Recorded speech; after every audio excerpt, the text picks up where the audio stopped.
This meeting is being recorded.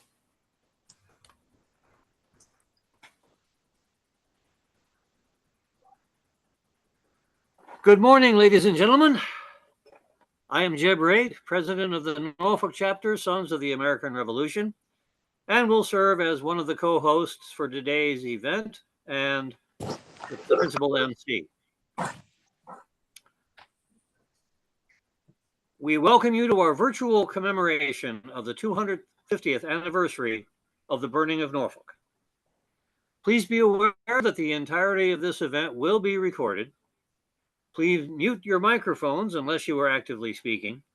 And those of you who did not receive email notification of this event will find the program and the list of wreath presenters in the chat area of this Zoom session.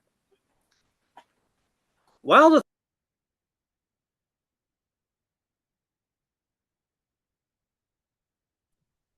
You're on mute, Jeb. How did I get muted? I didn't activate that.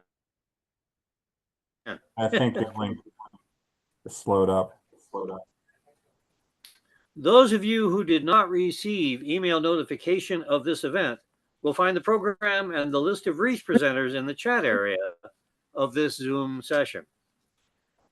While the 13 colonies were marching toward their Declaration of Independence, Virginia was engaged in freeing itself from the royal colonial rule of Lord Dunmore.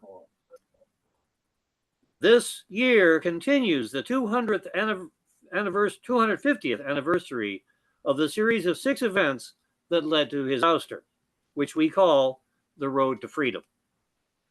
In addition to these local ceremonies, chapters of the Virginia C.A.R. have hosted commemorations of the gunpowder incident last April, the Battle of Hampton last October, the skirmish at Kemp's Landing in November, and the Battle of Great Bridge in December. And we will conclude this road to freedom with the Battle of Gwynn's Island in July, which drove Lord Dunmore from our shores.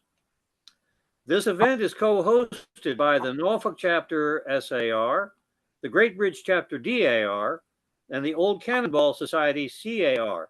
This is the first time that the Great Bridge chapter has become a full partner in this enterprise. And I will point out also that we managed to put this Zoom session together in about 3 days' time, which I'm very proud of the people who did all this. I had some small part in that part, but a lot of the work was done by others. With that in mind, I would now like to introduce our second co-host, Elizabeth Fatone, Regent of the Great Bridge Chapter D.A.R. Elizabeth? Good morning. I'm Elizabeth Fatone, Regent of the Great Bridge Chapter D.A.R., and one of your hosts. The Great Bridge Chapter is over 100. While we are located in Norfolk, our name comes from the Battle of Great Bridge, which we commemorate. The outcome of that battle is what led to Norfolk. We appreciate your Zooming with us today.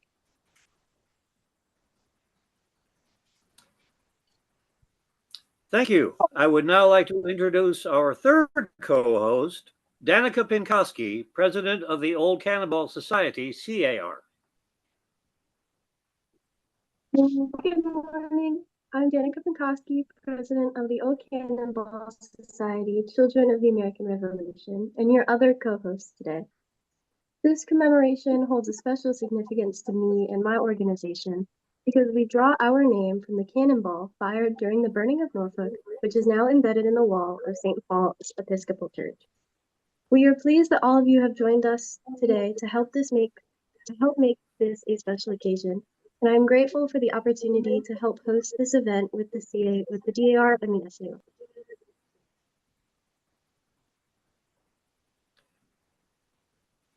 Thank you, Danny. Will the following people please stand by? Isaac Elliott, Anna Ferguson, Dale Crisp, Catherine Raitt, and Drew Wachowski. Ladies and gentlemen, if it's comfortable to do so, please rise for the invocation, the Pledge of Allegiance, the S.A.R. Pledge, the Americans' Creed, and the C.A.R. Creed, all of which are printed in the programs that were sent to you or that are available to you in the chat. Is Isaac here? Yes, sir. All right, good. Compatriot Isaac Elliott, Norfolk Chapter Chaplain, will offer the invocation. Isaac? Let us pray. Heavenly Father, we thank you for this opportunity to commemorate this historical event that has been the stepping stone to the freedom of this great nation. We thank you that we can gather virtually and the technology that allows us to honor you and remember this event. And Lord, we recognize that unlike other nations that gather virtually under fear and duress, we do gather in the spirit of freedom and patriotic unity. We honor you, we recognize you as the guiding hand throughout the history and all the patriotic historical events that has led to the freedom of America. We ask you right now to be with us as we recognize this stepping stone, this historical landmark that led to the freedom of America.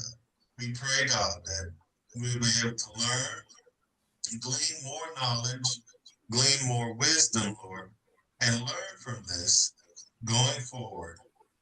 And we thank you for the inspiration that it has brought to us in this hour. To you be all the glory. We ask for these things now in Jesus' name. Amen. Amen. Thank you, Isaac. The Pledge of Allegiance will be led by Anna Ferguson, Old Cannonball Society, C.A.R., if she is here.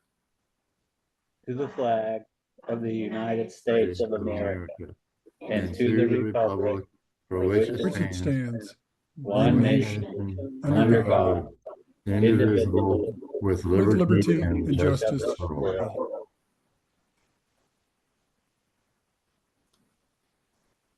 Thank you, Anna. Am I still here? I Yes. got an error message just now. I'm still here? All right. Compatriot Dale Crisp will lead us in the C.A.R. pledge.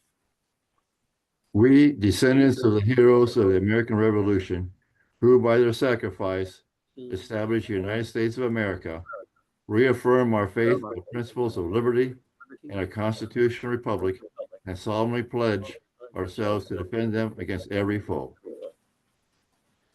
Thank you, Dale. Catherine Raitt, Honorary Regent of the Great Bridge Chapter D.A.R., will lead us in the American's Creed.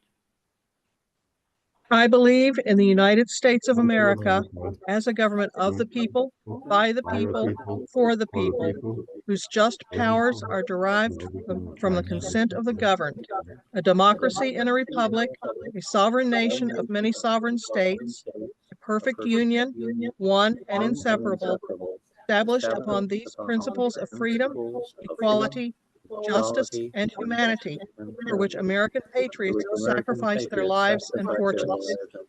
I therefore believe it is my duty to my country to love it, to support its Constitution, to obey its laws, to respect its flag, and to defend it against all enemies. Thank you, Catherine. Drew Wachowski, Second Vice President, Virginia C.A.R., will lead us in the C.A.R. Creed. I believe in the Children of the American Revolution as an organization for the training of young people in true patriotism and love of country in order that they shall be better fitted for American citizenship.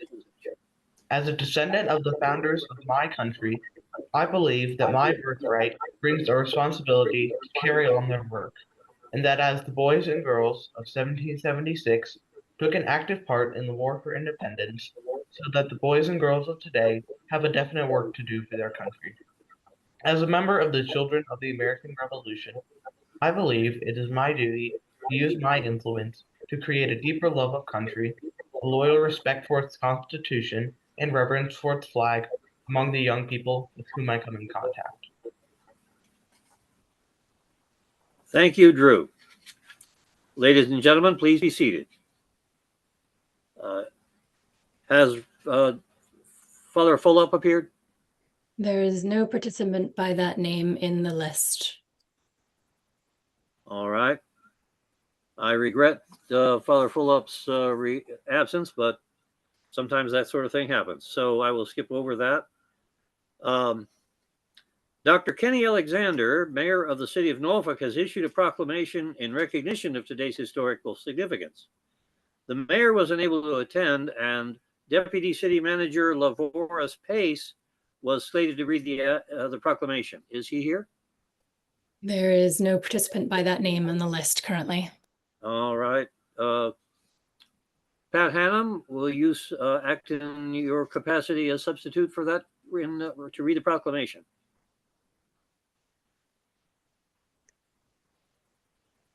Yes, sir, I'm here. Please carry on. Whereas the Norfolk chapter, Sons of the American Revolution, Great Bridge chapter of the Daughters of the American Revolution, and the Old Cannonball Society of the Children of the American Revolution gather to recognize a critical event 250 years ago, which was a turning point in the American Revolution, the Burning of Norfolk, which began on January 1st, 1776.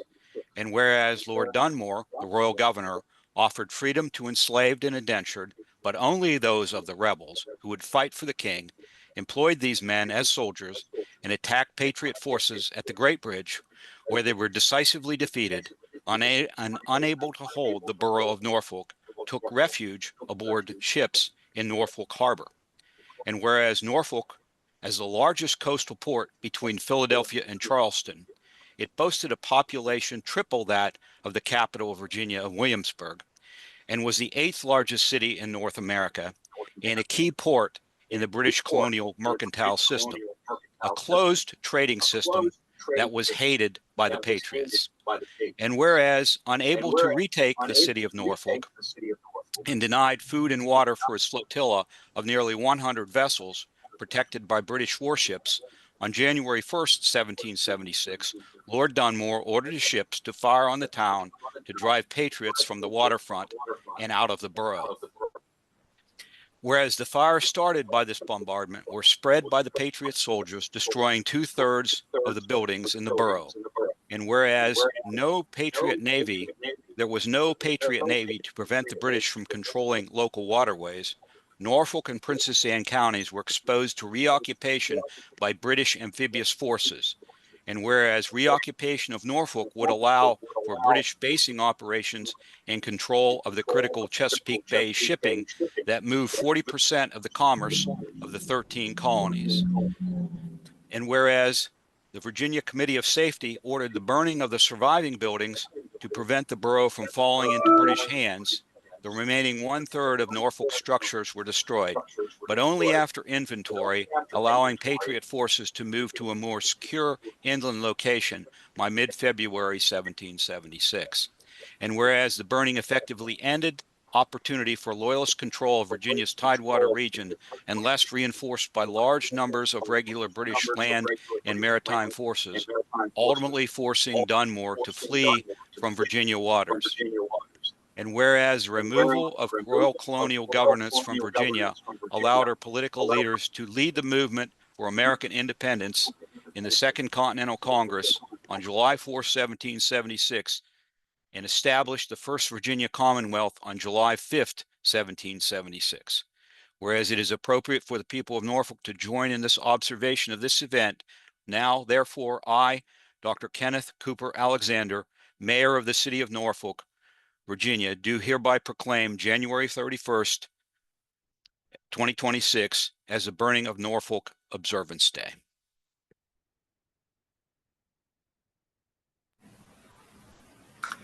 Thank you, Patrick. There are people present today who are not connected with the S.A.R., D.A.R., C.A.R., or any other lineal society who are simply interested in history. we welcome you all, and if we were live, we'd invite you to stand, but that doesn't really work in this virtual environment, so please accept our appreciation of your presence, and let it go at that. I have the pleasure to mention some of the distinguished attendees, in addition to those with speaking parts. I'm not sure if all of these people are here, but I'm going to read their names. They were intending to be here in any case. Kenneth Bonner, Vice President General, International District, National Society, S.A.R. Anita Bonner, Chair, D.A.R. S.A.R. S.R. Relations Committee, Virginia, D.A.R.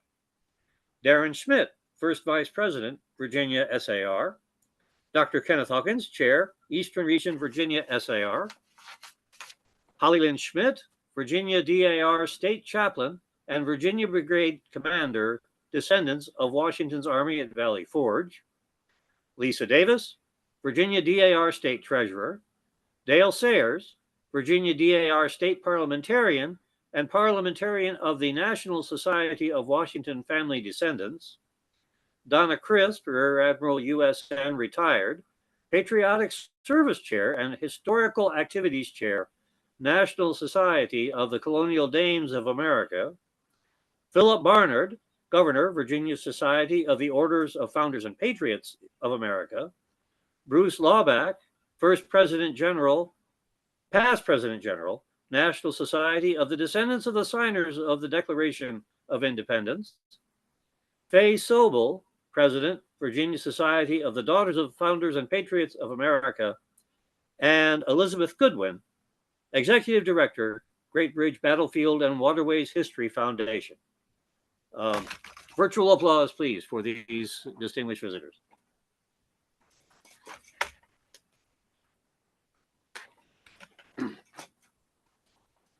I would now like to thank any representatives of the City of Norfolk and any members of the Norfolk 250 Committee who are attending today. Please accept my thanks for your efforts on behalf of historical knowledge and appreciation. Again, we'd invite you to stand if we were live, but this environment does not permit it. It is now my honor to invite to the virtual podium compatriot Michael Elston, Esquire, President General of the National Society, Sons of the American Revolution, to present greetings. Good morning, Jeb. Thank you for the opportunity to be here. It's an honor to be a part of this important commemoration of a stop on the road to Virginia's independence. It's always a good reminder that Virginia took the lead in fighting royal government in 1775, 1776, and kicked the British out and had them out until 1780 when Lord Cornwallis crossed the Dan on the way to his eventual defeat at Yorktown. I must admit that I was somewhat disappointed when Ken Bonner told me that we weren't actually going to burn anything at this event. I really feel like people like a good bonfire, so maybe you can put that into the program in future years. And as it turned out, we could have used a nice fire in Norfolk. It's a little bit chilly there, though. So I guess it hasn't started snowing, but the temperatures are ridiculously cold for Norfolk. So let me commend the Norfolk chapter, the Great Bridge chapter of the DAR, the Old Cannonball Society of the C.A.R. for their efforts today and to draw attention to this important moment in Virginia's history and America's history. Thanks for having me.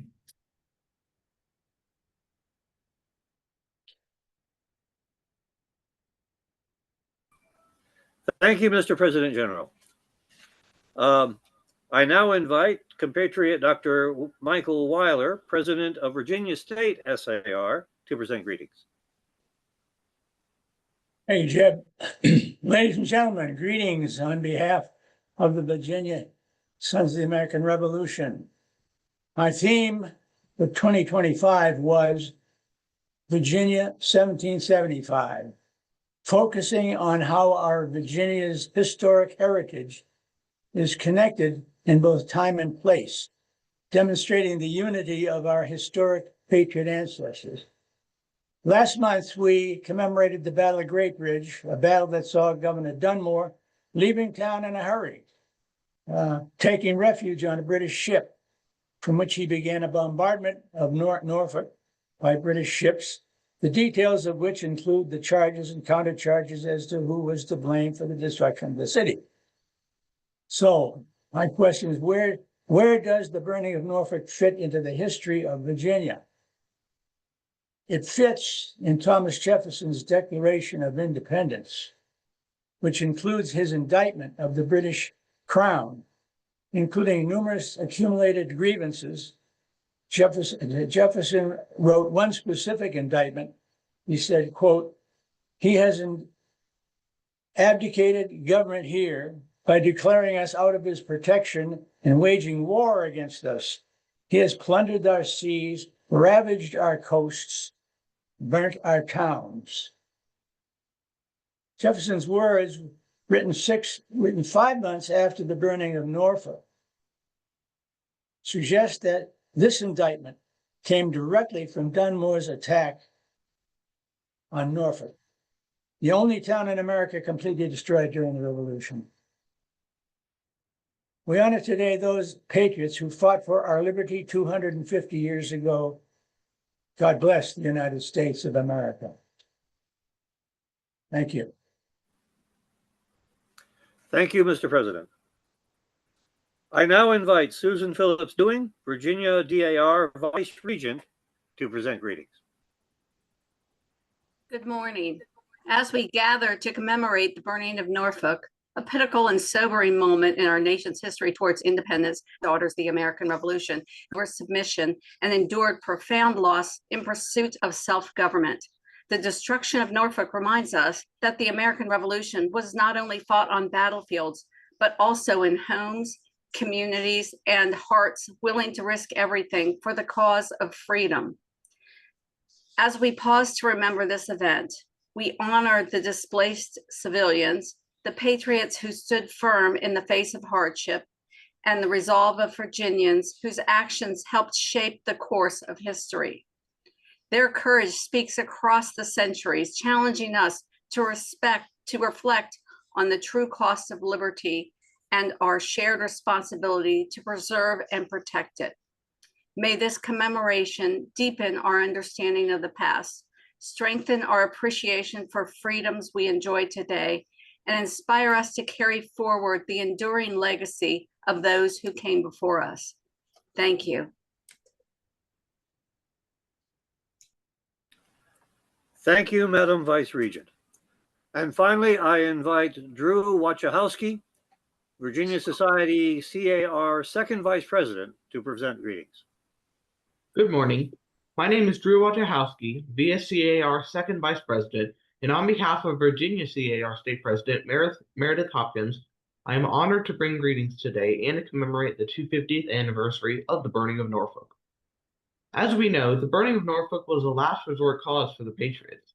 They recognized their survival rate under British occupation and the survival rate of the colonies and Virginia, and decided that the sacrifice of burning their homes was worthwhile. They decided together that they were going to risk and lose everything for freedom. As we gather today, let us remember the resilience and sacrifice and recognize the difficult decisions that our ancestors had to make for the freedom we have today. Thank you. Thank you, Mr. Vice President. The heritage of Ms. Pinkowski's and Mr. Wachowski's names brings to mind the fact that a good number of people crossed the sea from Poland to take part in the American Revolution, notably Tadeusz Kosciuszko, a military engineer who designed many fortifications, Fort West Point being the best known, and Casimir Pulaski, whose expertise in cavalry tactics, a legacy of Polish military history, earned him the style of the father of American cavalry.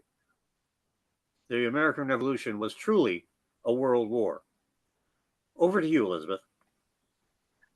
We have the distinct pleasure of having as our featured speaker today, the Reverend Timothy Platek. An ordained and licensed Christian minister, Mr. Platek moved to Virginia in 2017 from his family home in Chicago. Mr. Platek presents historical interpretations of 17th and 18th century ministers.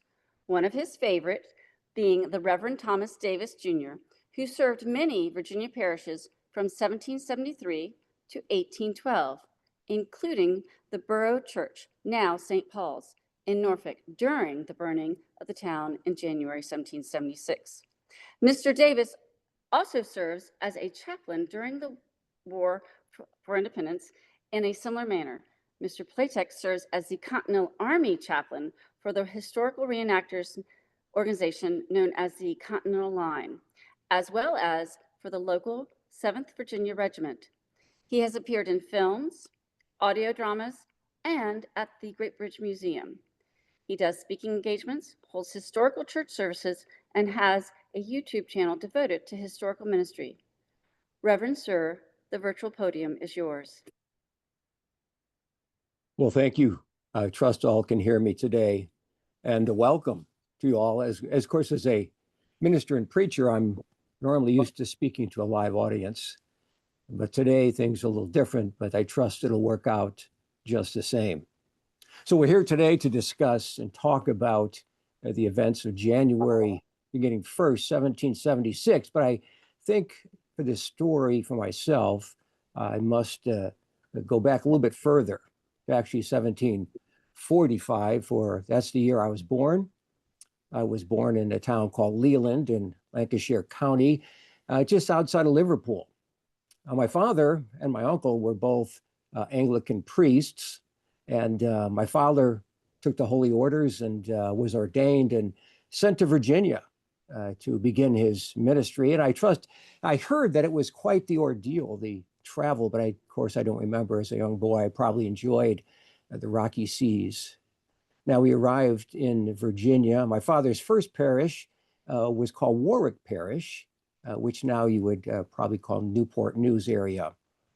Now, my father did come to the Borough Church in 1764. Now, it's interesting, there's a little confusion of the Thomas Davis name because there were actually two of us, my father, Thomas Davis Sr., and me being the junior. That sometimes historical records get confusing. So I'll try and clear that up a little for you. Now, a little bit of history, of background of the Borough Church as well.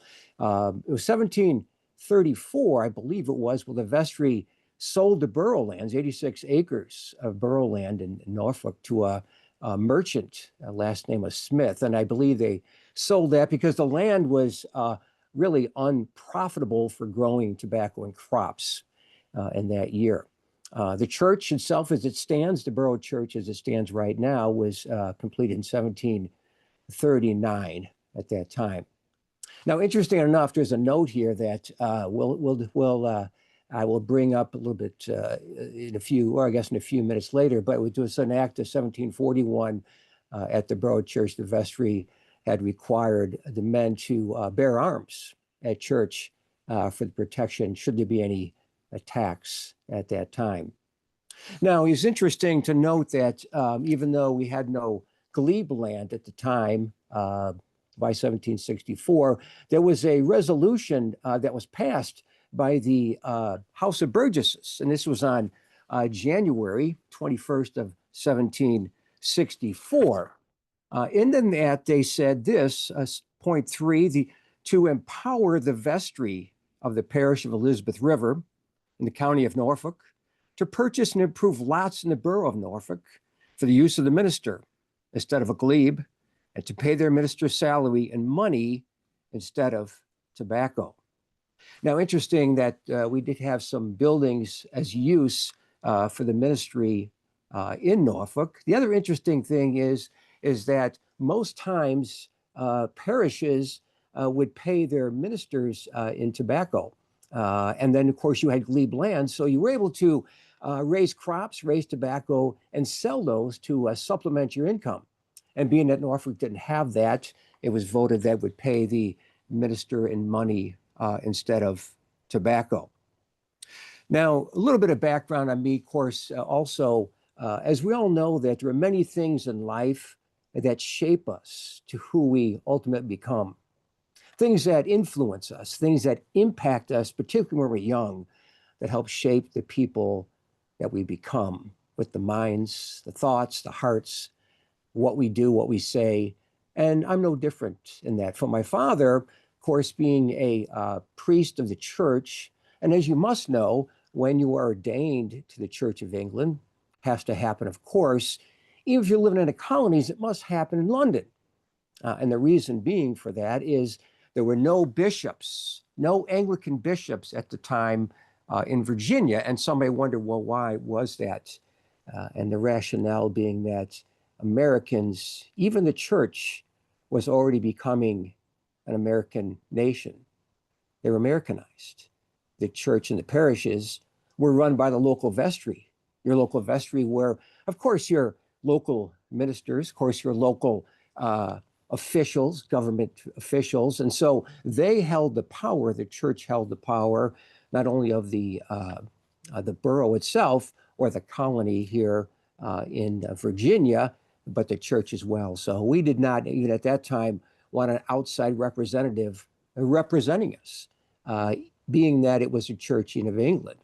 So my father, when he was ordained, as I did as well, had to swear an allegiance to the king, allegiance of loyalty to the king. And yet my father was very patriotic, and I do recall times at the home when he would have guests at the house and they would speak with patriotic overtones, particularly around the time of 1765, when there was the Stamp Act, and there was so much upheaval and protest, of course, of the Stamp Act. My father was also president of the Sons of Liberty in Norfolk as well. So you can imagine as a young man, the things I heard, the things I experienced that shaped my beliefs, shaped my understanding of culture and my surroundings. There was another very tragic, I call it a tragic event that happened in 1765 that also had a great impact on me. It was a young man named William Smith, and he was owned a schooner here in Norfolk. And well, he was accused by the Sons of Liberty of going to the British and reporting on some smuggling apparently that was taking place. And the Sons of Liberty would have none of that. So they captured Mr. Smith. They bound him. They tarred and they feathered him and dragged him behind a cart through the streets of Norfolk, to the cheers, I might say, of many of those who watched. That weren't enough. They took the young man, somebody did, tossed him in the river. He nearly drowned. Well, I must say that ended the joyful proceedings at that time, and there were some charges brought up against a few members of the Sons of Liberty. My father, not being one of them, he wasn't accused of being a part of the actions, but as president, he certainly was there. I'll never forget that incident, how we can treat one another with such contempt. It's one thing to disagree and have debate and discussion, another to physically harm someone looking to kill, potentially. Well, so this young man, of course, survived. Time continued on from there, and as I grew a little bit older, my father and mother, of course, my mother was Mary, was her name, decided that it would be proper for a young man of a minister to have a fine education. So it was, they decided to send me, of course, to the finest schooling here in the Norfolk area. That would be the College of William and Mary. So I enrolled in William and Mary and joined a club called the Flat Hat Club. And in this club, we had friends of mine, many friends who grew up to be prominent members of society, people like St. George Tucker, Beverly Randolph, John Page. In this club, we would discuss and debate the latest issues of the day, and we would have gala affairs. We'd invite young women as well. We would have drinking and gambling and things that young people do. By 1773, I had finished my school and graduated with a Bachelor of Arts degree. And even though I had been a young man and took place and involved myself in things such as gambling and drinking, I felt the calling to declare myself a candidate for the holy orders of the church, as my father, as my uncle did. So in order to do that, you had to have letters of recommendation. You had to sail to London, and you had to present these recommendations to the Bishop of London. And so I received those recommendations. One of those was from my father. Along with that, I had to have a place of service already set aside for me. My father wrote that I could serve along with him should a time come where I didn't receive my own parish. But I received one special letter. I have a copy of that here today. This was June of 1773. It was a letter, of course, written to the Bishop of London. I was to carry this letter with me, extolling my virtues, my character. And he saith in this letter that I could not refuse to recommend him to your lordship as fit a person of the sacred office which he is desiring to engage in. Signed, Dunmore.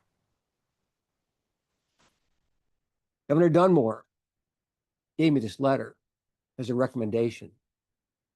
Take with me to London. So I found a ship bound for London out of the Yorktown Harbor. And I wrote a letter home to St. George Tucker. I had interesting feelings. I was excited, and yet I felt deep anguish as well. Anguish, for I was leaving the only home I knew, friends, off to a strange land, not knowing what to expect. And so I had some sorrow as well as anticipation. So we set sail for London, arrived timely. Unfortunately, I was one day short of the ordination ceremony. But yet the Bishop Tarrick, agreed to meet with me or have his commissary meet with me. And of course, in order to be ordained, not only do you have to have recommendations and a place to serve, you had to have a certain education background. You had to have a knowledge of Latin, knowledge of Greek, of the sacraments, the prayer book, certainly, the Holy Scriptures, most certainly as well. I wrote home to my friend St. George Tucker. I said, I'm so thankful they didn't ask me about Greek because I didn't really know any Greek. Following day, the bishop ordained me as a priest to the church. Well, I spent some time, probably about a month in London, because I was waiting for passage back to Virginia and also to receive the King's bounty, which was a money that would be provided to you to offset the cost of your travels. And I wrote home again to St. George Tucker. And I remember specifically, this resonated, stayed with me all these years. I said, I didn't fit in. I didn't know this place. I longed for my home, Virginia. My friends, that's all I knew. I didn't know Liverpool. I left when I was a young boy. I was raised in an American household, raised in a patriotic household. I was an American. And yet I also wrote home that as a young man, I certainly got caught up in some of the folly of drinking. Well, I finally received passage back to Virginia, 1773, the fall. Had a place lined up already to serve with my father, and yet a parish opened up.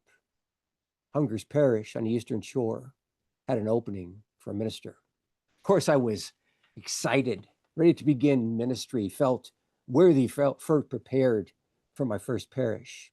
So I served a short time as a test there. Vote came to the vestry to decide if I should be the minister of the parish. The vote came back one vote short. I didn't get the parish. And yet I had a place already. My father already allowed me to come over to the borough church to serve as his curate, he as the rector of the church. Of course, though, it was a time when my father was very sick, And so I did majority of the preaching, majority of the visiting of the poor and the sick. My father, mother, tended to my father for him to get well. Well, by 1775, events started to get throughout the colony, throughout the other colonies, very tense with the British. A lot of debating, discussion, arguing. A lot of potential strife at the same time. So I became part of the Committee of Safety. Now, you may be familiar with a newspaper that was printed for a short time. It's called the Norfolk Intelligencer. The copy right here, September 1775. Of course, it looks in bad shape. I suggest and expect your newspaper would look in bad shape 250 years later as well. And in this copy of the Norfolk Intelligencer was written at the bottom. I will read it from another copy since I'm unable to read that original. It says this, an advertisement just published and to be sold to the printer. A sermon preached in Norfolk Church, July 20, 1775, by the Reverend Thomas Davis Jr., and published at the request of the Committee of Safety. The price is $3. Well, I do recall that sermon, and I felt it was quite the sermon, quite moving. But worth $3? Never saw that money. Don't know if anybody bought it. But that newspaper printed one more issue in September, perhaps October, one more issue. But that newspaper was very, what we would call patriotic. Lord Dunmore would call it antagonistic, rebellious, spoke very ill will of the British and Lord Dunmore. So finally, Lord Dunmore had enough, sent some of his soldiers to the print house, confiscated the press, took it on board ships. By November 1775, he printed his Dunmore Proclamation on the press. Well, you were aware of the events of November, of course, what happened at Kemp's Landing, in December, what happened at Great Bridge there. You know what drove Governor Dunmore back up on his ships to Norfolk, looking to be refitted, looking to be supplied, looking for loyalist patriots, and loyalists, those who were loyal to Britain. And now, make no mistake, there were many loyalists in the town of Norfolk at the time.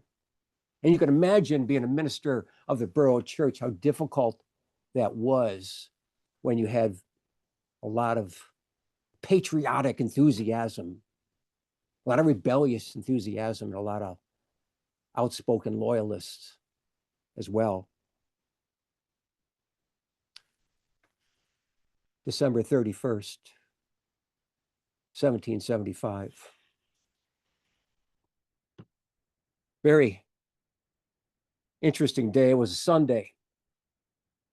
Well, it's a Sunday after Christmas.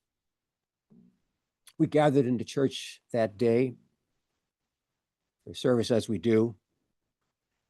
There was anxiety, anxiousness in the air, tensions filled the surrounding area as there was this standoff, this siege, threats from Dunmore, people concerned about not only their homes, their livelihood, but their very lives. The epistle for that day reads from Galatians chapter 4, and I must read it for you to understand what we are experiencing. It says this, now say that the heir, as long as he is a child, differeth nothing from the servant, though he be the Lord of all. But is under tutors and governors until the time appointed of the Father. Even so, when we were children, we were in bondage of the elements of the world. But when the fullness of time had come, God sent forth his Son, made of woman, made under the law, to redeem them under the law, and we might receive the adoption as sons. Because ye are sons, God has sent forth the Spirit of his Son into your hearts, crying, Abba, Father. Wherefore thou art no more a servant, but a son. And if a son, then an heir of God through Christ. Words were very encouraging because they speak to the inner man, the spirit, the inner woman. And yet we also discuss those of our experience and our plight for the day. We said, who are those that are in bondage? Is it the slave? Is it the hardened patriot who feels that they're under the thumb of British rule and they have no say-so in matters, and the British are squeezing and squeezing the noose tighter? Are they in bondage? The loyalists, are they in bondage? Therefore, their voice was shut down. Everything they said and tried to produce, their voice would be silenced. They would be attacked. Who was in bondage? Well, we decided all were in bondage that day. The city was in siege. Slave, free, all were besieged at that moment. So we stayed after to pray. Many wanted to stay at the church for safety. Many wanted additional comfort from the minister. I had all I could give. The next morning, things didn't seem any different at first, but by afternoon, cannon fire was heard from the ships. One cannonball that we're aware he struck the church, the side wall of the church, with a rattle. The wall stood firm. God's church stood firm, and yet we are now under siege. The church is under siege. The church, of all places, under siege from ships, was recommended through order of the priesthood by Dunmore, and now his ships are firing on even the church. Well, later that day, as additional fires started to appear, first they were, of course, along the shoreline, and there was talk about that, the rationale and why that was, but fires started appearing all other places throughout town. I don't ask people what was going on. Nobody seemed to know. Some people would say, well, others aren't speaking or saying a word. Others would say, I overheard people saying it's because of those loyalists in town. We're going to burn their homes down. Others were saying we can't have these British soldiers and occupiers take our town. We're going to burn it to the ground. We've been ordered to do so.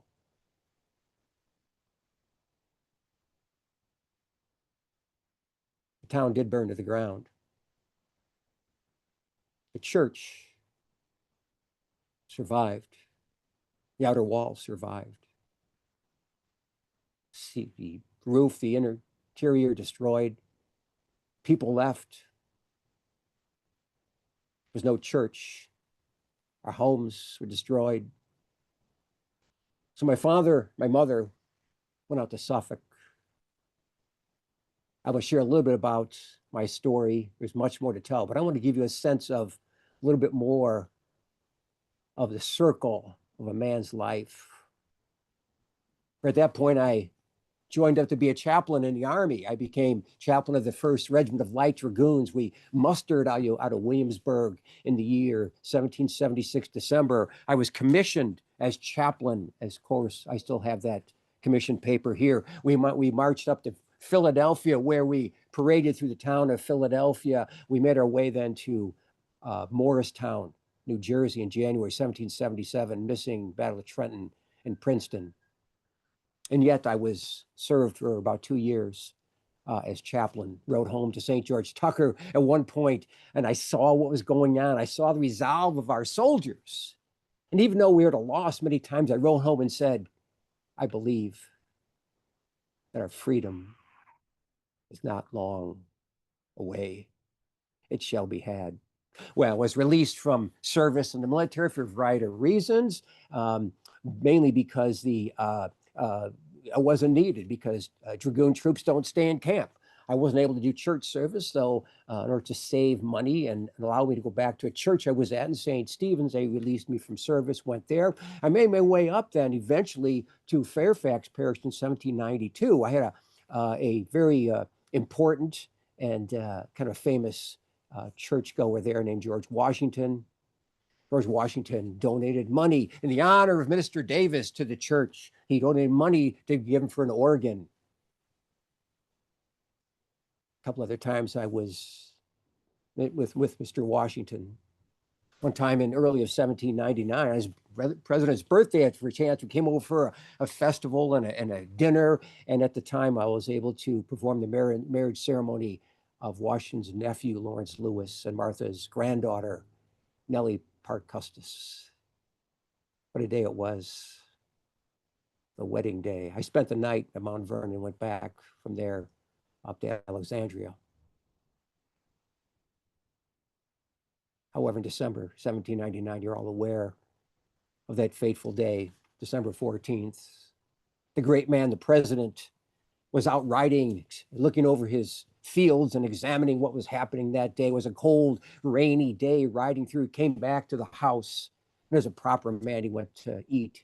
He didn't want to miss that time as being proper and timely. He stayed in his wet clothes. At night, he got sick. Some sort of throat ailment, I understand. As much as the doctors could do, they could not save the great man. He died that night.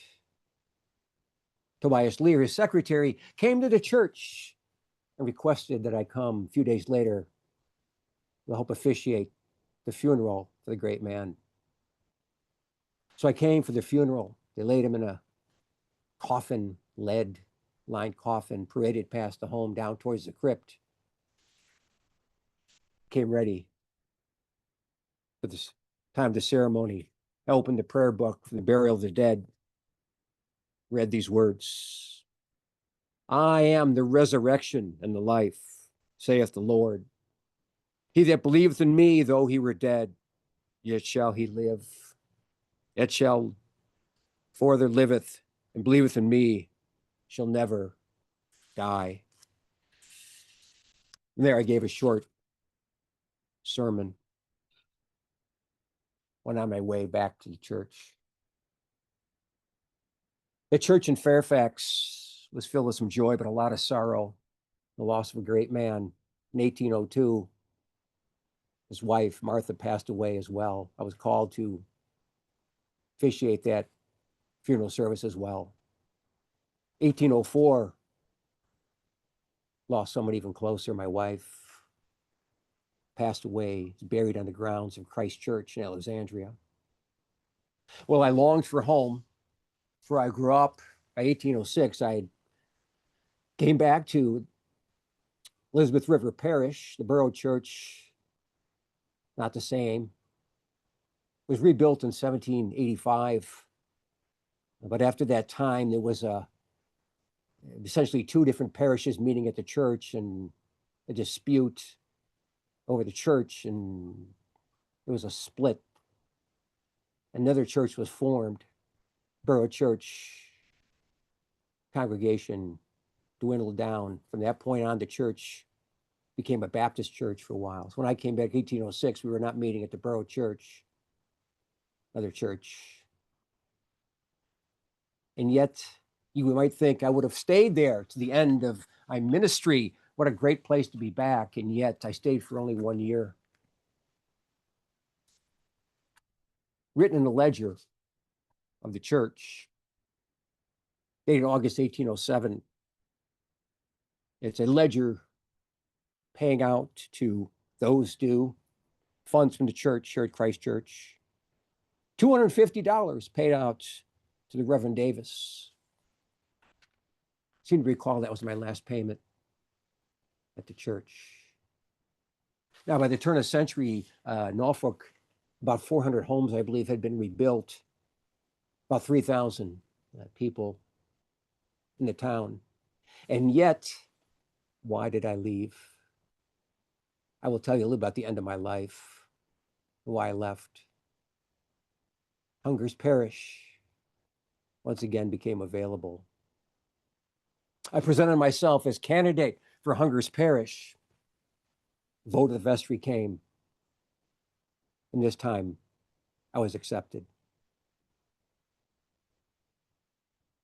Where I intended to begin my ministry is where I finished my ministry. In 1815 is there when I died. Don't remember. Don't know how it happened. All I know is it said somebody from the church came and picked up the body of Reverend Davis. Trust I'm buried somewhere there on the grounds. But as I reflect on those times, I'm reminded of this circle, this life circle, how you begin or intend to start somewhere. You never know where it's going to take you, and that life takes you different places. And you have different experiences. You have a lot of ups, you have a lot of downs. And yet all of us have a part to play in the history of our communities, our involvement, our presence, our mere presence. Although it may not go down into a famous history book, it certainly is impactful as well. And I want to leave you today with the words of the Apostle Paul, where I finished. I think it's relevant for me, and I trust to be relevant for you. Paul wrote to the young man, Timothy, his protege, instructed him in 2 different letters. Second letter, Paul knew the end was coming of his life. He says this in chapter 4. He says, now I'm now ready to be offered. The time of my departure is at hand. I have fought the good fight. I have finished my course. I have kept the faith. Henceforth, there is laid up for me a crown of righteousness, which the Lord, the righteous judge, shall give me at that day. And not only to me only, but unto them also that love is appearing. Well, my brethren, I thank you for allowing me to take some time of your day to speak a little bit of my life and the events of 1776. May God bless and keep you. Amen.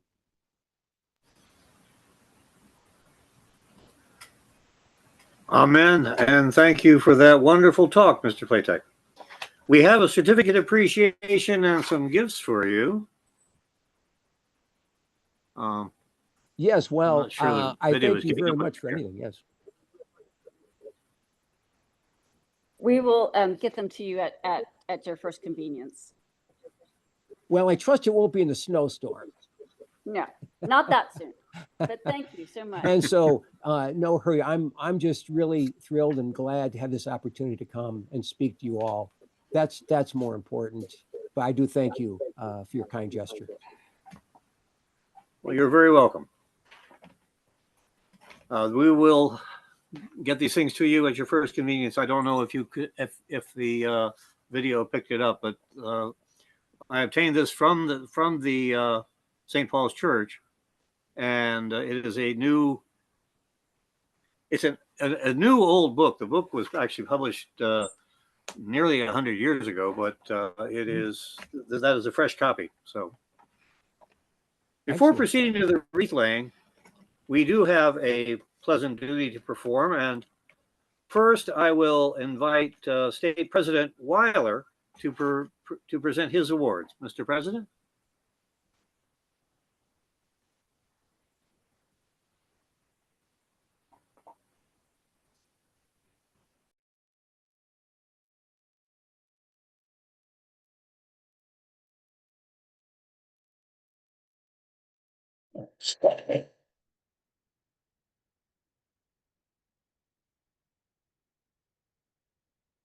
Okay.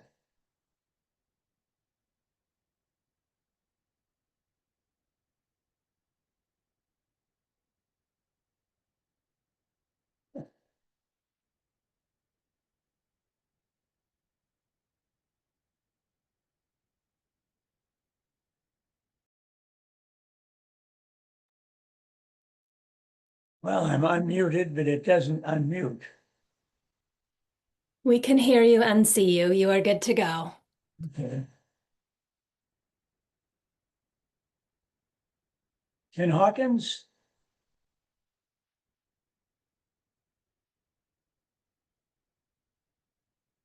Someone in the room has the certificate.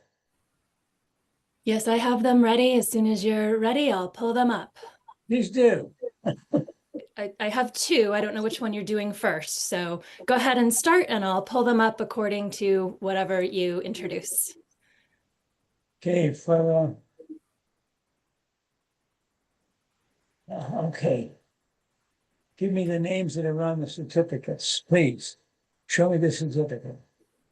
Okay, I will pull up the first one. One moment.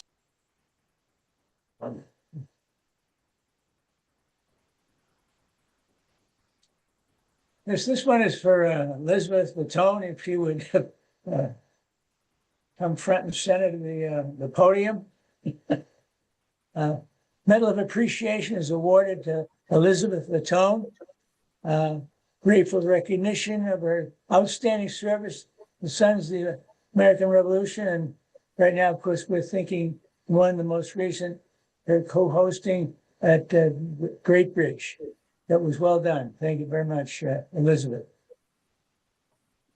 Thank you, President Weiler. I graciously accept this. Thank you. Who else we got? Also, Maureen Hobart has been awarded the Daughters of Liberty Medal in grateful recognition of her outstanding service to the Sons of the American Revolution. Congratulations, Maureen. This is a singular honor to be able to bestow this on you for your efforts on behalf of the Heritage Societies. Thank you. Thank you, sir, for this honor and recognition. I'm humbled and grateful. Thank you so much. Okay, welcome. All right. Thank you, Mr. President. And now it's my turn. I have several here. Is Wendy Bransom here?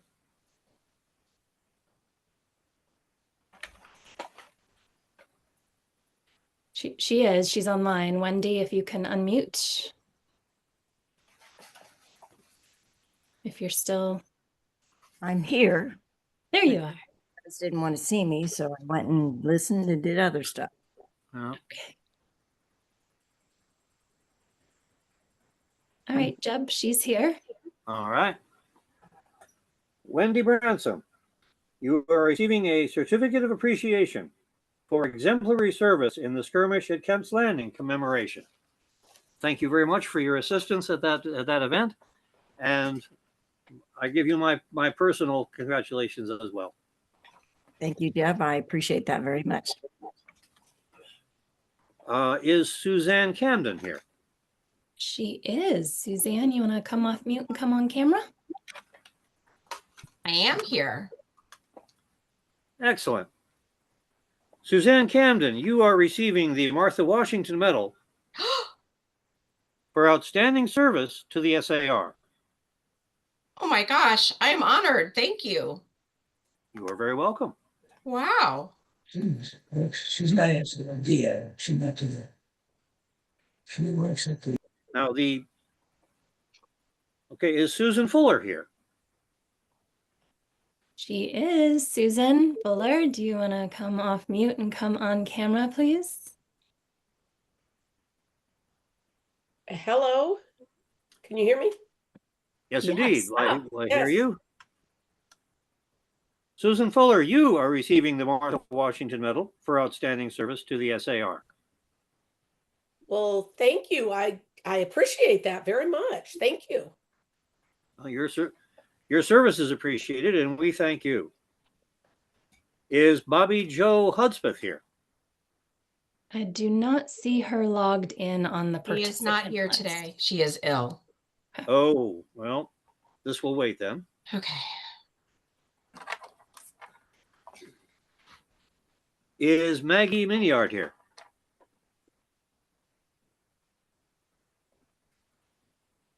I see a Maggie. I don't know if that's Maggie Minyard. Maggie Minyard, if you're here, please unmute and step in front of the camera. She's there. She's We see you, Maggie. Ah, there you are. Put her hat Maggie on. Minyard, you receiving the Martha Washington Medal for outstanding service to the S.A.R. Oh, well, thank you. Wow. I'm speechless. I don't know what to say. I could cry. Well, we thank you for the many things you have done for the betterment of the S.A.R. and of yourself in the way. Kimberly Pugh. Is Kimberly Pugh here? She was online, but I do not see her on the participant list now. Oh my. Well,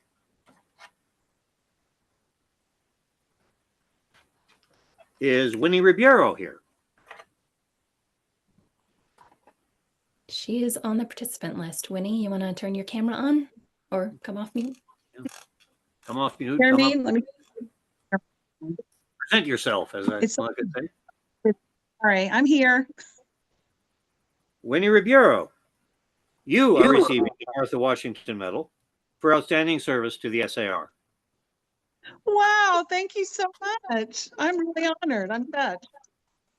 Well, we are grateful for your service, and I will be at the George Washington birthday luncheon next month. If you're there, seek me out, and I'll present the medals and certificates to you there. Otherwise, we'll figure out some reasonable way to get the medals and certificates to you. And now we go. Now we go to the wreath laying. Now, wreath laying is a special way we honor the heroes of the War of Independence. The names and organizations represented today are listed on the document we sent with your program. If you didn't receive all that, it's there in the link on the chat area of this Zoom session. This will be a virtual wreath laying. In the interest of time, only the 4 principal wreaths and those of the 3 hosting groups will be presented by name. The list of all the other wreaths, totaling over 40, was sent to you along with your notice of this event. And again, it's available on the link on the chat area if you are not able to, if you didn't get it in the email. So I'm going to turn the podium over to our Vice President, Tim Malgrim, to begin the wreath laying. Tim?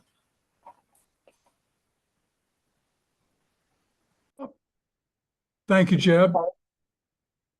All right. We have many, many wreaths, but today we're honoring especially the national and the state level.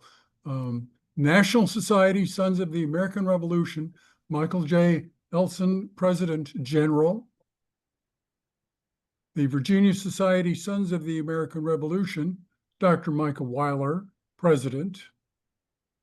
Virginia Society Daughters of the American Revolution, Susan Phillips Dewing, State Regent, Vice Regent.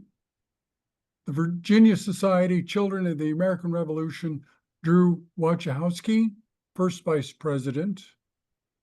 The Norfolk Chapter, Virginia Society Sons of the American Revolution, Jeb Rayett, President. And the Great Bridge Chapter, Daughters of the American Revolution, Elizabeth Vitoni, Regent. Back to you, Jeb.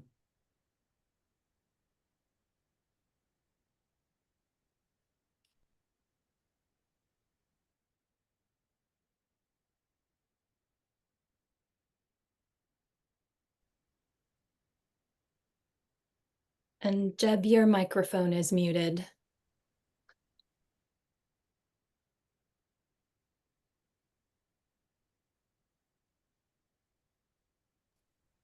Kathy Wright, if you're still on, maybe he could use your computer. He's working on it. Okay, here I am. All right. This concludes the wreath laying ceremony. Will everyone please rise if it is convenient to do so and remain standing for the C.A.R. recessional and the benediction. I now call on compatriot Christopher Evans. None of that show us when they're going to stand. Is the new wisdom. They're not doing any. Until we meet again, let us remember our obligations to our forefathers who gave us our Constitution, the Bill of Rights, an independent Supreme Court, and a nation of free men.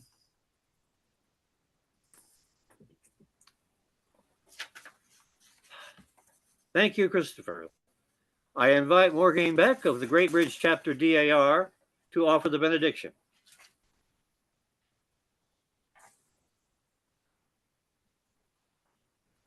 As you pray in your faith, I will pray in mine. God, we meet you via Zoom in St. Paul's Episcopal Church, a place of worship. This place which has seen such history, Virginia history, American history. We worship you, for you come to meet us everywhere, and you reveal your glory on our beautiful earth. You were there at the birth of this nation and saw us as we united together to form a more perfect union. May we become worthy of you, people who can represent you with our whole being. Give us the strength to endure, even through struggles and temptations. Shine your light on those, like our past patriots, who will continue to strive to bring peace and freedom to all. We thank you for the many gifts you have given us as Americans: justice, liberty, equality, and diversity in our lands and our citizens. And we especially thank you for being Virginians. It is often said to be a Virginian, either by birth, marriage, adoption, or even on one mother's side, is an introduction to any state in the Union, a passport to any foreign country, and a benediction from above. To all those here, safe travels and following seas.